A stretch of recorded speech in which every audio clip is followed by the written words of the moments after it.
Non veg తినకూడదు తినకూడదు అనుకుంటూనే ఎక్కువ సార్లు తినేస్తుంటాను.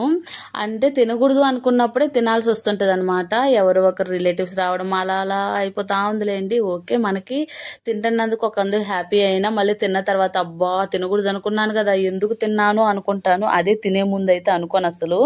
చికెన్ బిర్యానీ అయితే చేస్తున్నాను, చాలా బాగా వచ్చిందండి. వీడియో తీయాలనుకోలేదు కానీ తర్వాత సరే తీద్దాము, కొంచెం షేర్ చేసుకుందాము, ఏదో ఒకటి ఉండాలి కదా అన్నట్టు తీసానన్నమాట. బిర్యానీ చేద్దాము పర్ఫెక్ట్గా చెయ్యాలి అనుకున్నప్పుడు బాగా రాదండి. సర్లే ఏదో మనకు బాగా ఒళ్ళు బద్ధకంగా ఉన్నప్పుడు చేయిస్తే మాత్రం భలే వస్తుంది. ఎందుకనో అర్థం కాదు.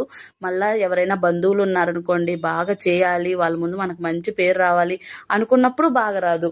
మన కోసం మనం కొంచెం చేసుకుంటాం చూడండి, చాలా బాగా వస్తుంది. అలాగే ఈ బిర్యానీ చేసేటప్పుడు అంత ఇంట్రెస్ట్ లేదు, అందుకే వీడియో తీయలేదన్నమాట. కానీ టేస్ట్ చాలా బాగా వచ్చింది. చాలా ఎంత బాగుందో అసలు తింటుంటే అలాగే ఉంటుందండి. ఎప్పుడు కూడా మన కోసం మనం చేసుకుంటాం చూడు, చాలా బాగా వస్తుంది. అదే ఎవరైనా వచ్చారనుకోండి బాగా రాదనమాట.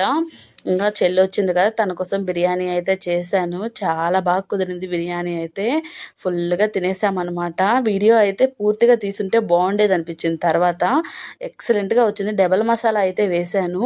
నెక్స్ట్ టైం ఖచ్చితంగా వీడియో తీస్తాను, డబల్ మసాలా అంటే ఏంటో చెప్తానమాట. బిర్యానీ ఇష్టపడే వాళ్ళకి యూజ్ అవుతుంది కదా, అందుకోసమే చెప్తాను.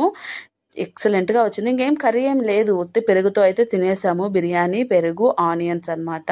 కర్రీగా అనుంటే ఇంకా బాగుండేమో అనిపించింది. ఓకేనా, మీరు సబ్స్క్రైబ్ చేసుకోండి.